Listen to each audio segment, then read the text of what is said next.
Well, the National World War II Museum is just down the road from us and tells the story of why the war was fought. It stands as a reflection of American spirit, teamwork, courage, and the sacrifices of the brave men and women who served on the battleground. And this city also has a rich Super Bowl history as well. The Big Easy hosts its record-tying 11th Super Bowl tonight, and the Superdome extends its record for most by any stadium. Our very own Terry Bradshaw got the first of his 4 Super Bowl wins here. Then he returned to the city to broadcast Fox's first Super Bowl. Tom Brady's insane run of 7 Super Bowl wins started right here as well.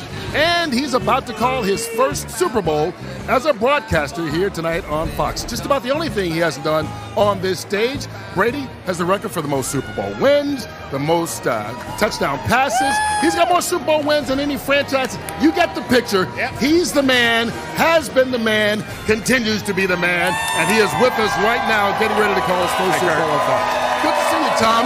Good to see you, partner. Great to be out here with you guys. Look at this environment. This is crazy down here on Bourbon Street. This is special. When you're a player getting ready for the Super Bowl, you don't get to enjoy this, right? Because you're so focused on the game. You don't get any part of this for good reason, and you shouldn't. You're here for a business trip. This is for after the game, and if you take care of business, you get this for about 3 months.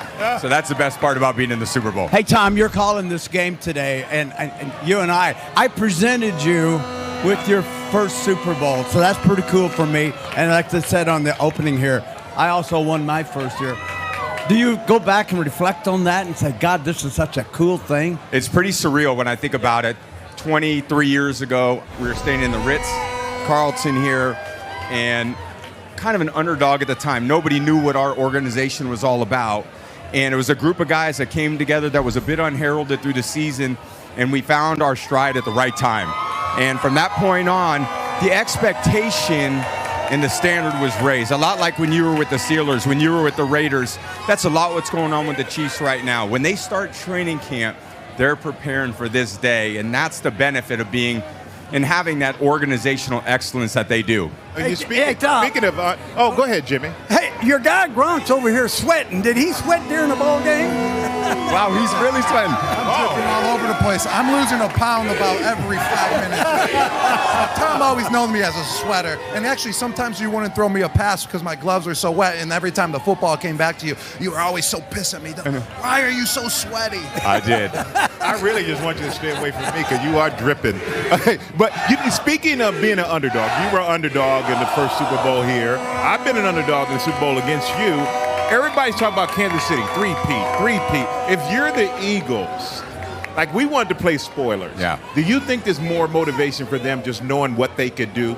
Sure. And I'm certain that you had all the confidence in the world with your teammates that when you played us in 2007, you could take care of business. And I have no doubt after watching the Eagles play this postseason, they will be fired up and ready for today.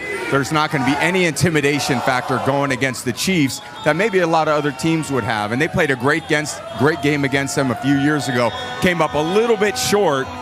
And I think today, if they play well, they could flip the script on them. I heard you talk about the game versus Kansas City when you were in Tampa Bay in the Super Bowl. The game was really won in the 2 weeks leading up to, pre-snap, your recognition. I think for Philadelphia, one of the biggest challenges is the complexity of, one, Steve Spagnuolo's blitzes, and two, the creative play calling of Kansas City with this young defense. How they react to those situations, I think, will determine the game. Yeah, well, Steve Spagnuolo, that defense is insane. In 2007, I had no idea where they were coming from that game. You guys had so many things dialed up. It wasn't until after the game that I realized I needed to be a lot better as a quarterback. When I think about to that game, I had to work a long time understanding my study habits so that I could be prepared when I play Spags 13 years later to be better. Wow. I had to walk up there and say, okay, it's man, it's blitz, it's zone, and they all look the same. And then he shows you to the left and they come to the right. Then he shows you to the left and they come from the left. Then they show you to the left and they all drop to zone. So you got to really keep your composure. It took me 13 years after I played him the first time to figure out, and I don't think Jalen Hurts has 13 years. So that's going to be a big aspect of this game, his ability to handle the protection. You got to go, but quickly, three-peat. Hard to do, wasn't it? Hard. So hard, and it's unbelievable for what Kansas City has done, what that organization has done. And I'll be very happy for them to achieve something that's really historic. We were trying to do something historic in 07, and we had another NFC East spoiler, and maybe the NFC East spoilers can come to life again, but they got a tall task going against Patrick, who's got tremendous belief in himself, his teammates, the organization, the fans. Nobody wants to see him with the ball in his hands at the end of the game. All right, real quick, we got to take a quick break. Gronk, keep a sight, Tom. I want you to look here at the foreheads. This man's sweating like he went to church after doing the wrong thing. Like I'm in a Not a sauna drop of right now. sweat on Shootout. Tom, who's cool, calm, and collected. We're going to have more from him